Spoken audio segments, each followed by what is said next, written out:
Porque ser judío, si no tiene ventajas ni beneficios, entonces, ¿qué está predicando Pablo? En Hechos 21, en la acusación, ¿estaba equivocada? Yo diría que no, al menos parcialmente. Como dije, no está equivocada. Verás, los judíos tenían muchas ventajas y beneficios, pero la distorsión de estas cosas las hizo nulas e inútiles. No le servían a nadie.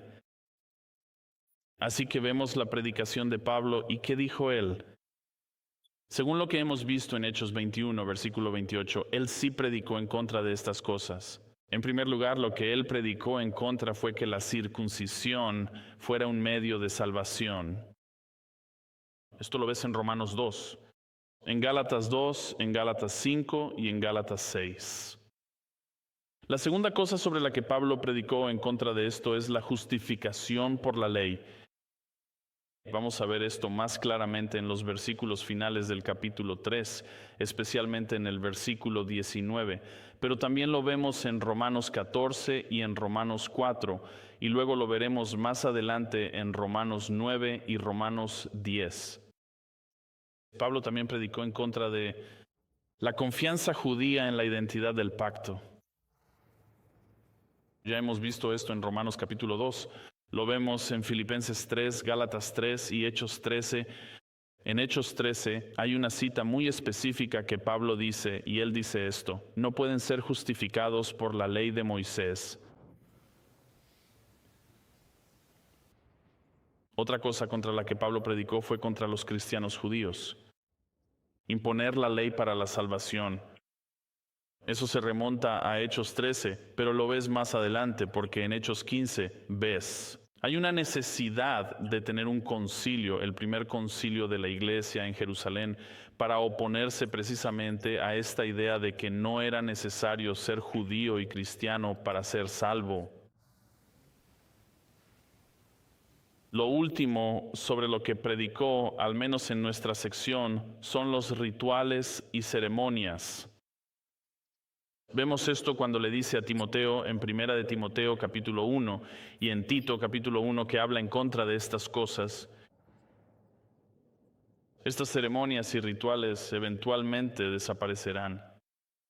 Colosenses capítulo 2 dice que estos sábados, festivales y leyes dietéticas eran solo sombras de lo verdadero, y lo verdadero es Cristo.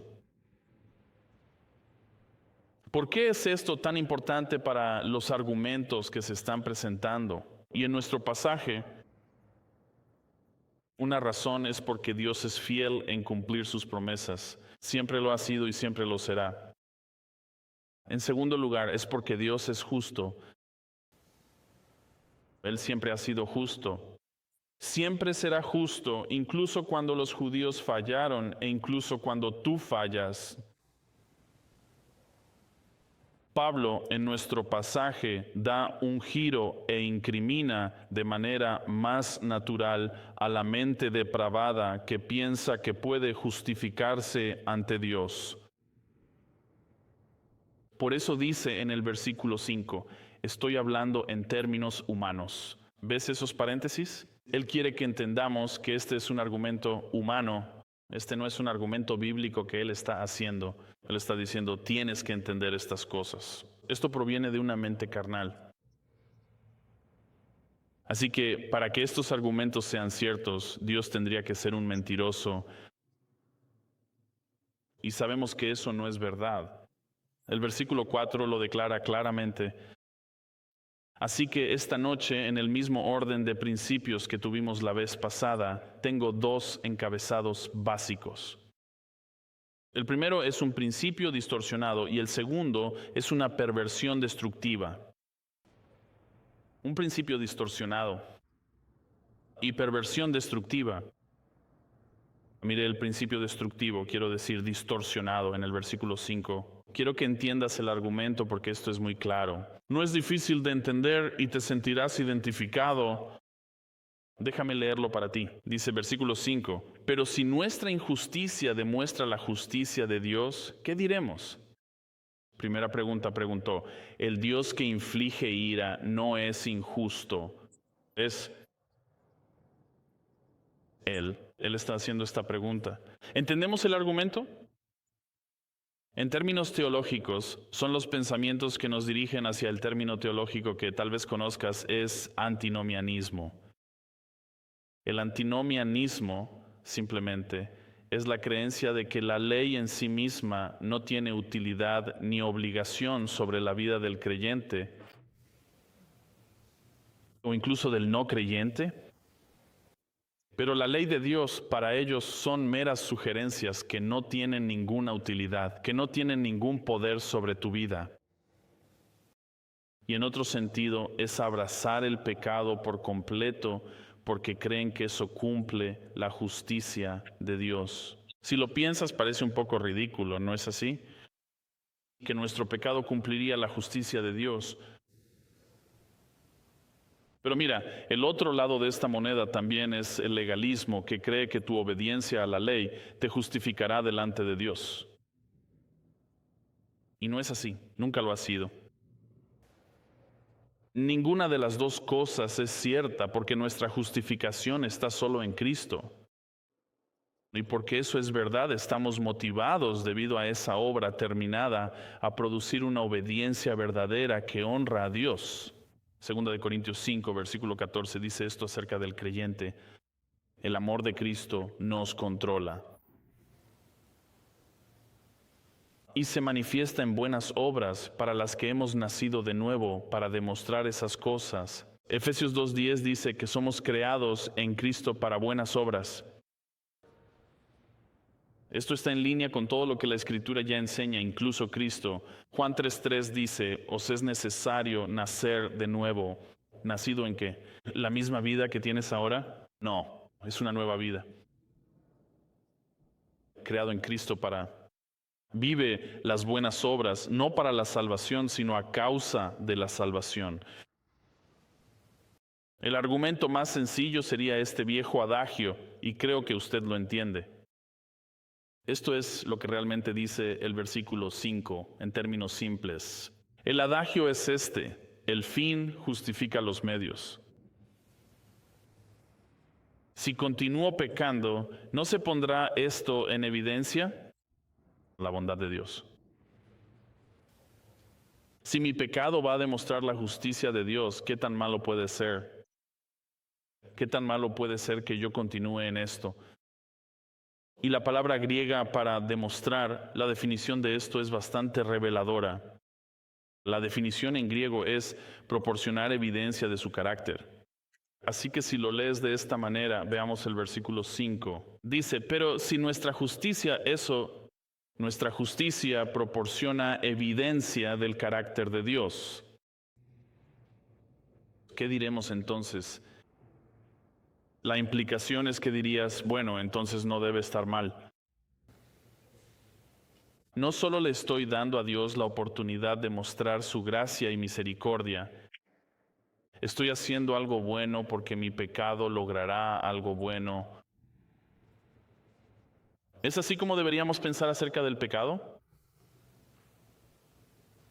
Pablo dice que no. Pero examinemos los argumentos, o según algunos que han usado esta defensa o este adagio en la Escritura, miren, no los voy a llevar allí, pero pueden anotar los versículos, pueden verlo por ustedes mismos. Tenemos amplia evidencia en el Antiguo Testamento de que esto no está bien, en toda la Escritura. Permítanme guiarlos a través de algunos de estos, porque algunas de estas cosas la gente las ha usado para distorsionar la verdadera ética bíblica. Y los acompañaré de esta manera. Primero, el primer ejemplo lo tenemos en Éxodo capítulo 1. No tienen que buscarlo, pero en Éxodo capítulo 1 vemos la historia de las parteras. ¿Lo recuerdan? En los versículos 15 al 21 vemos que el faraón ordena a estas parteras hebreas que maten a los bebés. ¿Recuerdan eso? Él ve que están creciendo demasiado en número, así que dice, no, ¿saben qué? Tenemos que frenar esto un poco. Así que necesitan matar a estos bebés. Ellas desobedecen y le mienten. ¿Recuerdan la mentira? Las mujeres hebreas simplemente tienen a sus bebés demasiado rápido. Llegamos y el bebé ya ha nacido. Es como, vaya. Y escuchen, Dios honró la mentira porque algunos dirían que sí lo hizo. No, pero la narrativa no enfatiza eso. La narrativa enfatiza que Dios honró el temor que ellas le tenían porque tenían otra opción que tomar, ¿verdad? Y estoy seguro de que la mentira no fue lo que Dios honró ni lo que se enfatiza en la narrativa, pero también pienso que esto es decir, no, no haré eso. Deben considerar el costo, pues el faraón podría matarlas en su lugar. Pero sí, el temor que ellas tenían de Dios, eso fue lo que Dios honró, eso fue lo que Él honró. El segundo ejemplo lo ves en Josué capítulo 2. ¿Recuerdas a Rahab? Entonces tenías a Rahab, la ramera, y ella protege a los espías, ¿verdad?, que entran en Jericó. Y los protege mintiéndoles a los guardias que estaban buscando a esos espías. Entonces, el fin justifica los medios en este tipo de pensamiento ético. No según las Escrituras, porque como ves en Hebreos 11:31, Rahab es elogiada por su fe y por su hospitalidad hacia los espías, no por la mentira. Sabes, tienes esta idea, piensas para ti mismo, bueno, si estuvieras, ya sabes, en la Polonia de Hitler y estabas escondiendo judíos, ¿qué harías si vinieran a buscar a esos judíos en tu casa? Y te preguntan, ¿dónde están?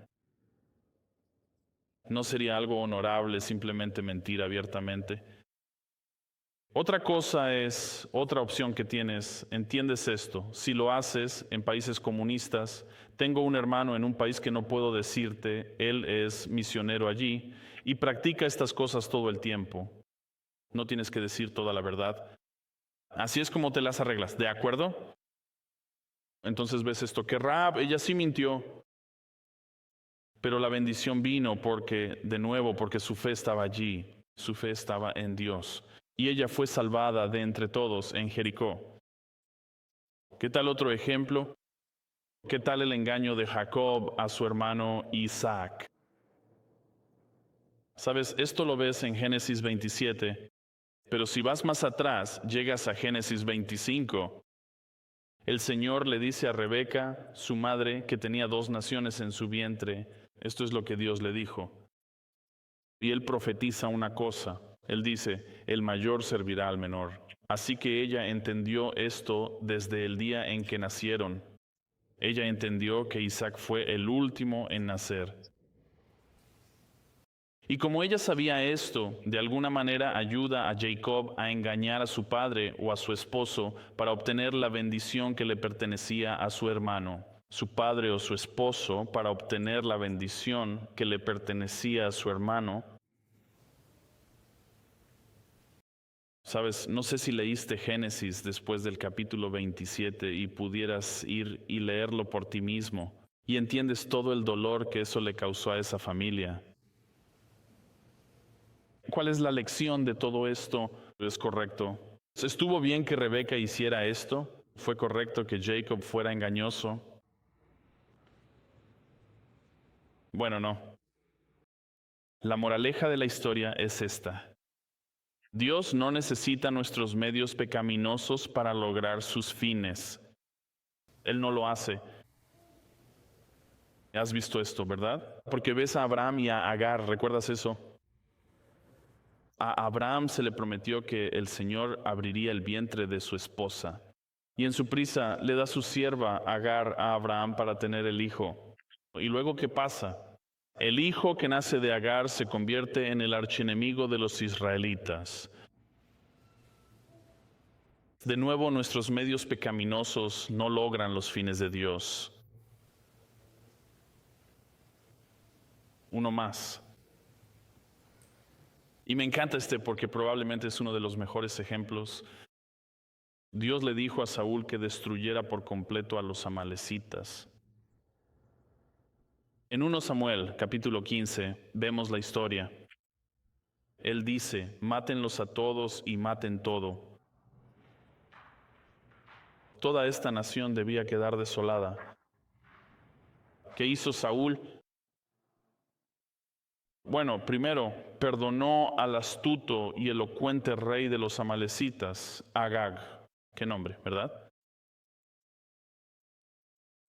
Así que perdona a este rey porque es bastante astuto. Le está diciendo estas cosas. Es como, oh, ¿sabes qué? No tienes que matarme.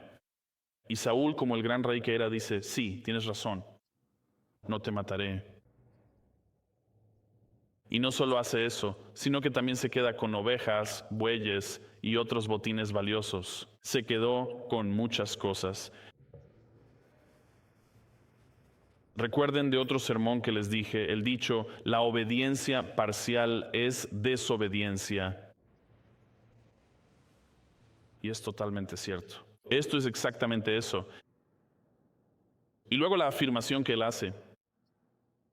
Dice que estas ovejas y bueyes son para ser sacrificados al Señor.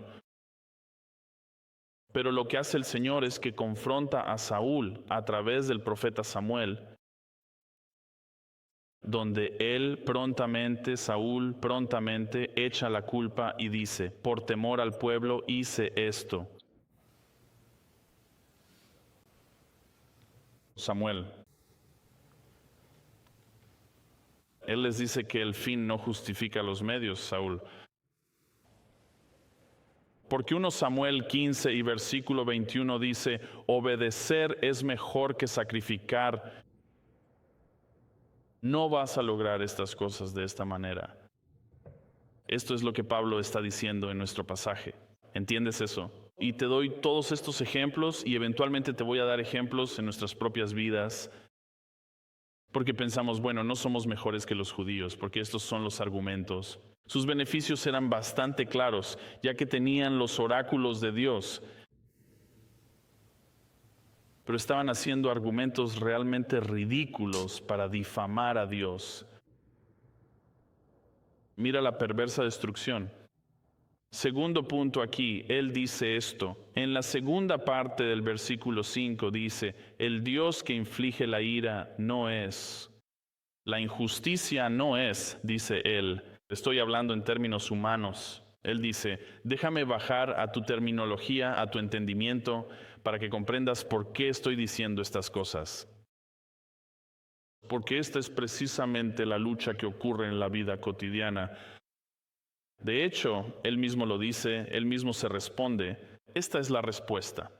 Versículo 6, que nunca sea así, Dios no lo permita, en griego, nunca, porque de lo contrario, ¿cómo juzgará Dios al mundo? Él dice, si Dios es injusto y si piensa, podría usar tu pecado para bien.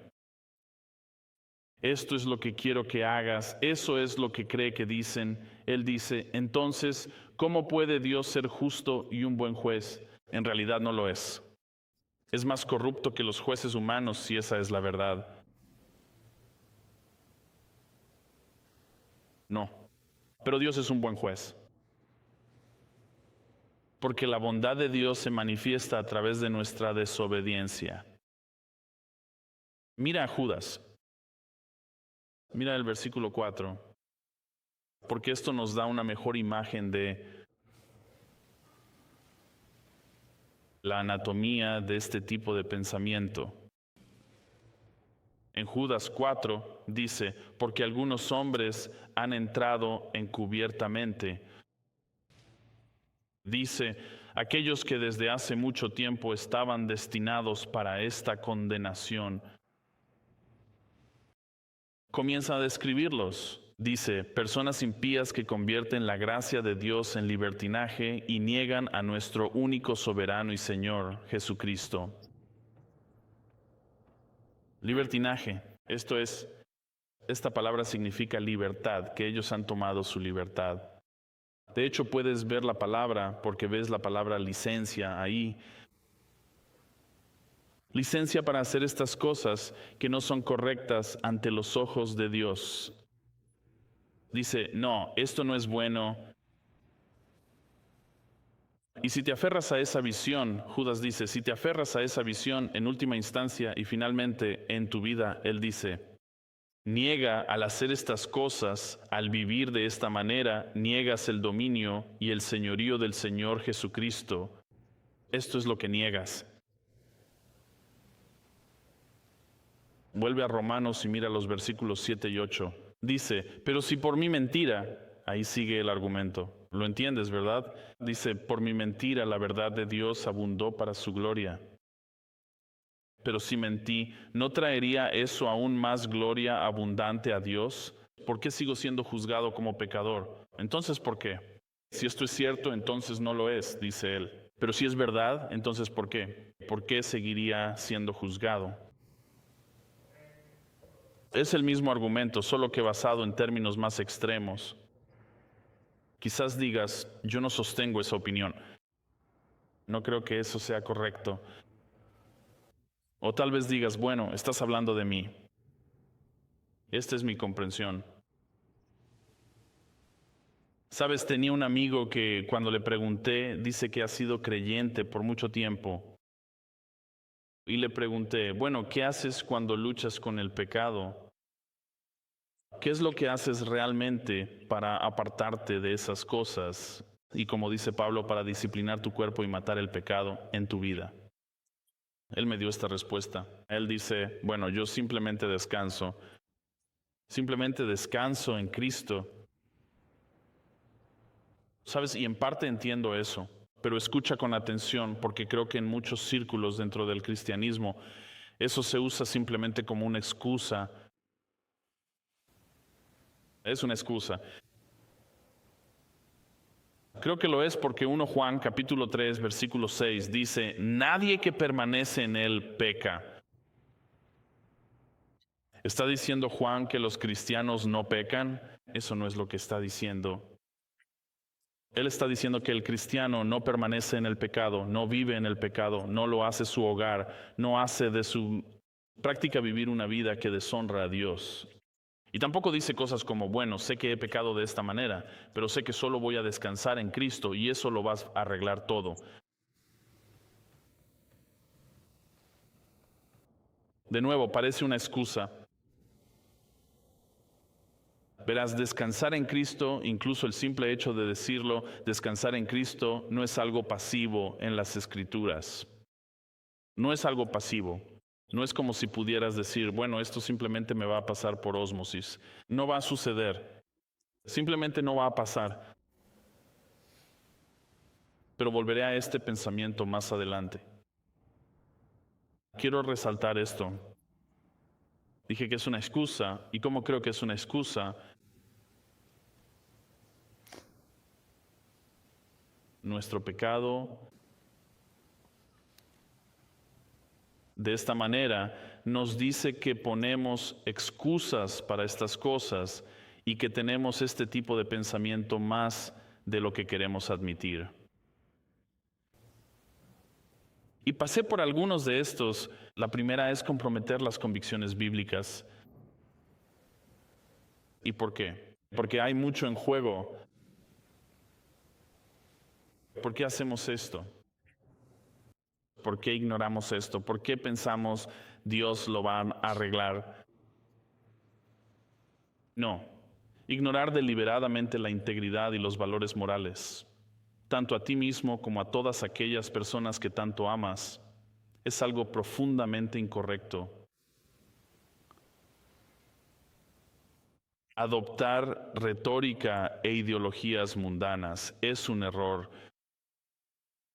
Y poner excusas para ello diciendo cosas como, bueno, supongo que la gracia de Dios abundará en mi vida y le traerá más gloria. Si sigo por este camino, dice no. Romanos 12, 1 y 2 lo dice. No, tú eres un sacrificio vivo y tu mente debe ser renovada día a día por su palabra. La segunda cosa que diría que parece o sería una excusa fácil o que el fin justifica los medios, es el tipo de dicho en el que diluyes la verdad bíblica para mantener ciertas relaciones. Diluyes la verdad bíblica para mantener ciertas relaciones. Mira, evitar las verdades difíciles y suavizar cosas como el arrepentimiento no ayuda a nadie. No te está ayudando a ti. No está ayudando a las personas que amas a tu alrededor. Corintios dice eso, Pablo les dice a los corintios que Dios nos ha dado el ministerio de la reconciliación. La tercera cosa que diría es justificar la ira y la amargura, recurriendo a lo que yo llamaría esta justicia emocional. Te conviertes en víctima de estas cosas y te quedas estancado en tu ira, tu amargura y tu resentimiento.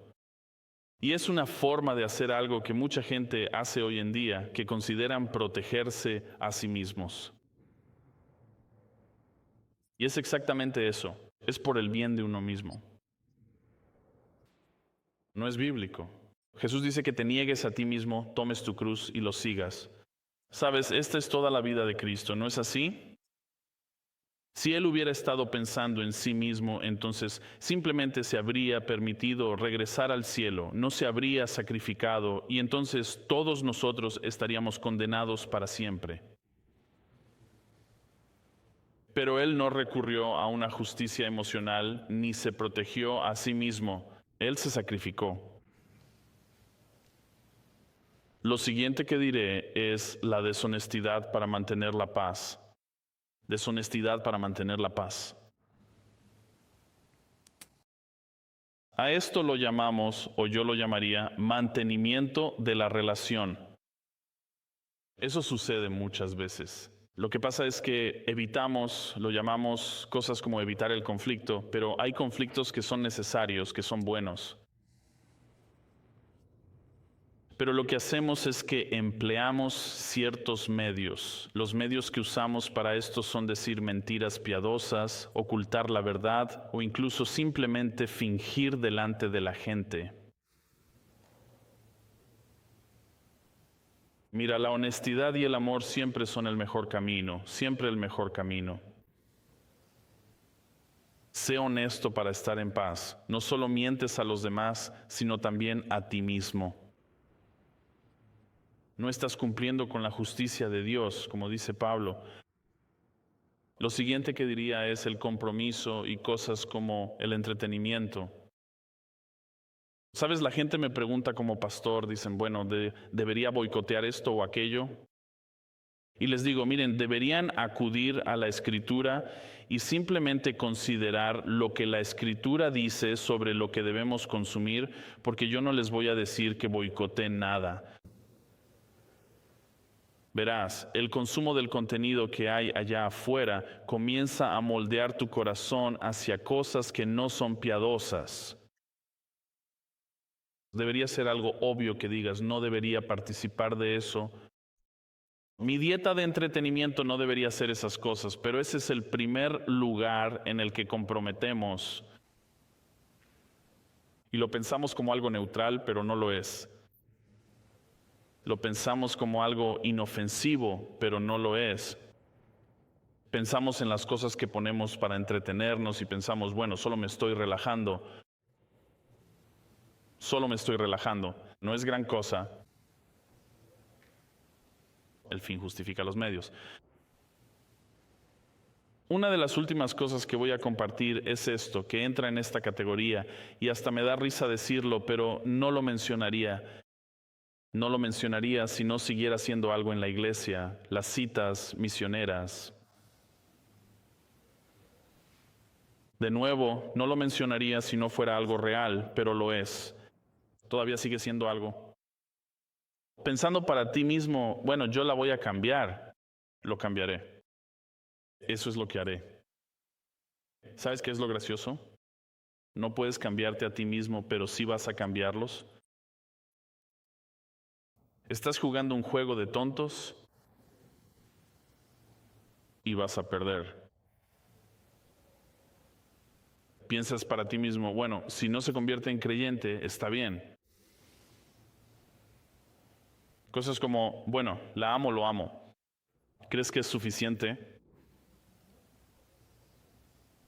Nos amamos unos a otros, el amor es suficiente.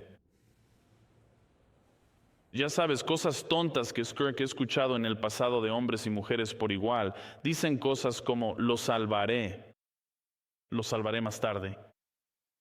No puedes salvar a nadie. No puedes. O cosas tontas como decir, bueno, él no se opone a Cristo. Bueno, Jesús dijo, bueno, o estás conmigo o estás contra mí. Así es como funciona. Esta es la forma más extrema de los fines, justificar los medios. La escritura es clara. Primera de Corintios 7, versículo 39, dice que debemos casarnos en el Señor. Eso es lo que dice. No os unáis en yugo desigual, dice. Pero Pablo, de nuevo, dice esto. Mira el argumento que está haciendo otra vez.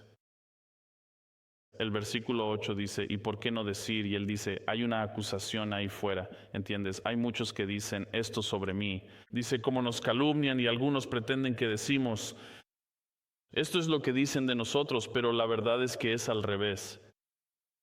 Y esto es lo que dicen, dice, hagamos el mal para que venga el bien. No. Todas estas cosas justificando la ira, ya sabes, la deshonestidad y la falsa paz y el compromiso, el entretenimiento, las citas misioneras, todas estas cosas. Y estos son solo la punta del iceberg. Dice, no puedes pensar de esta manera.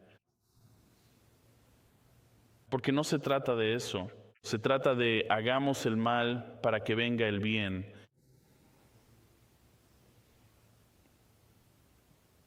La ley de la siembra y la cosecha sigue vigente. Él dice, si a través de mi mentira pudiera lograr algo bueno. Y él dice, no, eso nunca va a suceder.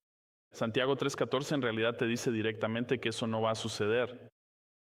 Santiago 3:14 dice, no sean arrogantes ni mientan contra la verdad. No mientas sobre lo que ya entiendes de las Escrituras. Y el extremo de esto que ya leí dice, hagamos, y ahora es en plural. Dice que el pecado arrastra a otras personas porque la miseria ama la compañía. Y el pecado simplemente disfruta involucrar a otros en él. Es como tener un jugoso chisme y, oh Dios mío, no puedo. Tengo que contárselo a alguien. Con esta idea piensas, se lo cuento a los demás porque me importan. No es así. No lo estás haciendo por eso. Esa persona que diría, hagamos, en última instancia refleja que nunca ha creído de verdad.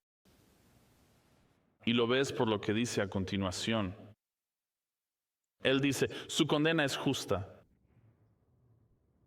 Dios es bueno. Dios es justo.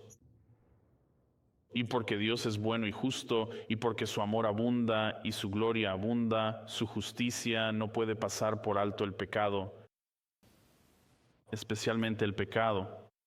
Eso dañaría el carácter de Dios al decir, bueno, Dios simplemente me permitió hacer esto. No. Vemos esto bastante rápido. Porque voy a leer una parte de lo que no voy a explayar, pero sí voy a leer una parte de lo que vemos el carácter de esta idea de toda la humanidad. Porque mira, aquí mismo Él está haciendo la transición de hablar a los judíos. Luego está en una transición para hablar sobre toda la humanidad. Y Él dice esto sobre nosotros. Y quiero que pienses en esto. Si leo esto y entiendes lo que estoy diciendo, está hablando de ti, está hablando de mí. Me pregunto si todo esto pueda resultar realmente ofensivo. Considera que el proceso de pensamiento que puedas tener es una visión equivocada de Dios. Porque esto es verdad. Y Él dice esto en el versículo 9. Él dice, ¿qué pues? ¿Somos nosotros mejores que ellos? Él dice, ¿ese es tu proceso de pensamiento? ¿Crees que eres mejor que ellos? Los que piensan de esa manera. Tal vez yo no pienso así que no soy como ellos. Él dice, en absoluto. Porque ya hemos acusado, tanto a judíos como a griegos, es decir, a todos nosotros, de estar bajo pecado. Luego dice esto, citando varios salmos y a Isaías, dice así, está escrito, no hay justo ni siquiera uno. No hay quien entienda, no hay quien busque a Dios. Todos se han desviado, juntos se han vuelto inútiles. No hay quien haga el bien, no hay ni siquiera uno. Y creo que aquí hacemos una pausa, pensamos, ¿esto es toda la humanidad? ¿Te deja sin esperanza? Sí. Sin Dios. Y luego va más allá. Dice, sus gargantas son sepulcros abiertos y con sus lenguas no dejan de engañar. Veneno de áspides hay bajo sus labios, su boca está llena de maldición y amargura. Sus pies se apresuran para derramar sangre, destrucción y miseria hay en sus caminos, y no han conocido el camino de la paz. No hay temor de Dios delante de sus ojos. ¿Sabes? Cuando dice que no conocen el camino de la paz, ¿quién es el príncipe de paz? Cristo. No lo conocen. Sin Dios no hay esperanza. Sin Cristo y su propio sacrificio, que es muy real para quienes han llegado a la fe, esto es lo que somos si nos dejamos a nosotros mismos. Así que considera esto. Pablo describe esta acusación contra todos bajo el juicio perfecto de Dios. Y él continuará haciéndolo a lo largo de todo el capítulo 3. El judío como el legalista, ¿verdad? Y el antinomiano que cree que la ley no se aplica a ellos. Estas dos cosas no son una respuesta para nadie. Son precisamente lo que nos condena al infierno, el pensar que no necesitamos un rescatador. Y dije que volvería a esto. Descansar en Cristo es una posición activa en la vida del creyente, porque aquí es donde encontramos nuestra respuesta. Acompáñame a Mateo capítulo 11, mientras nos acercamos al final aquí. En Mateo 11,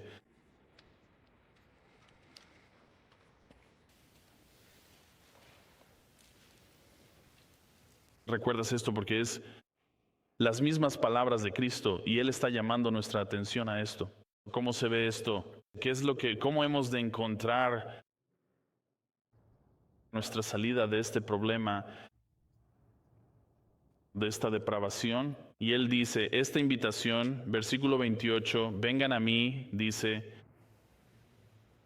todos los que están cansados y cargados, y yo les daré descanso.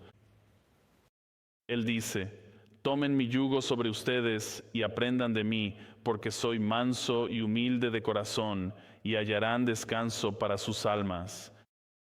Porque mi yugo es fácil y mi carga es ligera. Escuchen, la respuesta es sencilla.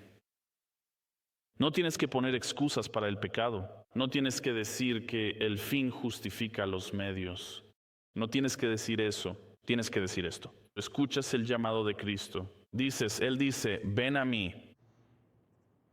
Y Él te dice, mi yugo es fácil. Mi propósito es mi misión, no la tuya. Y te invita aún más. Él dice, y tienes que entender esto. Estás cargado. Estás agobiado con cosas de las que no puedes rescatarte por ti mismo. Él dice, no, pero ya sabes qué hacer, hazlo. Dice, ven a aprender de mí. ¿Y qué es esto que estamos aprendiendo? Mateo 28 nos dice en la Gran Comisión, dice, vayan por todo el mundo y hagan discípulos, enseñándoles a obedecer todas las cosas que les he mostrado. Esto significa que Cristo mismo vivió una vida obediente al Padre. Dice, y a partir de ahí aprenderás de mí, aprenderás a obedecer a mi Padre. Y luego nos dice, ¿por qué? ¿Por qué? ¿Es porque Él es autoritario? ¿Es porque Cristo desea castigarte cada vez que fallas? No es eso. No, Él se describe a sí mismo y te dice cuál es tu motivación hacia Él, tu corazón hacia Él. Porque dice Él, soy manso y humilde. ¿Sabes cuáles son las dos cosas que simplemente no somos? No sé si lo sabías, como si esta profunda gentileza y la inmensa humildad que el Señor Jesús mostró hacia toda la humanidad pecadora, a veces me desconcierta de una manera increíble, que yo pensaría que el Salvador dejó su trono para salvar a personas como nosotros.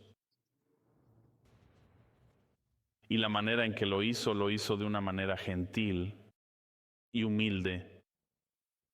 Se dejó crucificar. Y luego nos da esta promesa. No sé si has tomado esto como una promesa, pero deberías. Él dice, y yo os haré descansar. ¿Descanso de qué? De tu cumplimiento de la ley, de pensar que eres lo suficientemente bueno, de las excusas para el pecado. Todas estas cosas que seguirán presionándote y pesando sobre ti, Él dice, no, deja eso. Hallarás descanso porque mi yugo es suave, mi carga es ligera, el tuyo es pesado. El tuyo es pesado y es duro. Les invito a que me acompañen abriendo sus Biblias a Hebreos capítulo 4. Hebreos capítulo 4 y busquemos el primer versículo 10. Escucha lo que, como describe este descanso, este es el versículo 10. Dice que el que ha entrado en su reposo, es decir, en el reposo de Cristo, también ha reposado de sus obras, descansó de todos estos trabajos. ¿Piensas que la vida que llevabas, la configuración predeterminada para cada persona, para cada ser humano en esta tierra, era ganarse el camino al cielo, lo cual es imposible? Y nos dice por qué. Él dice, ¿sabes por qué? Porque Dios también descansó en el séptimo día. Él dice, tienes que entender esto. Está ligado al propio carácter de Dios.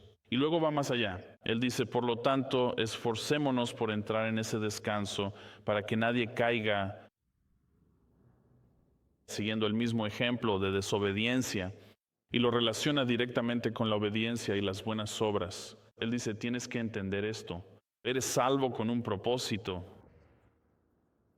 La misión de Cristo es tu misión. El propósito de Cristo ahora es tu propósito.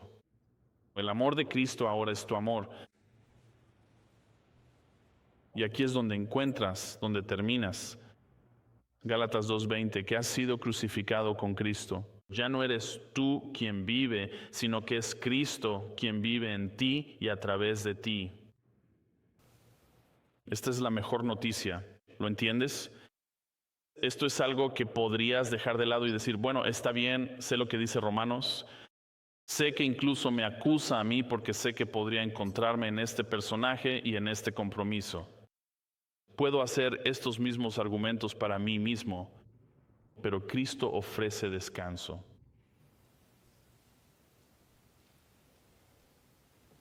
Él nos llama a comprender la verdad, a no negar quiénes somos en toda nuestra caída y depravación, y a recibir la justicia de Cristo que se nos ofrece en una cruz sangrienta y en un Salvador que resucitó.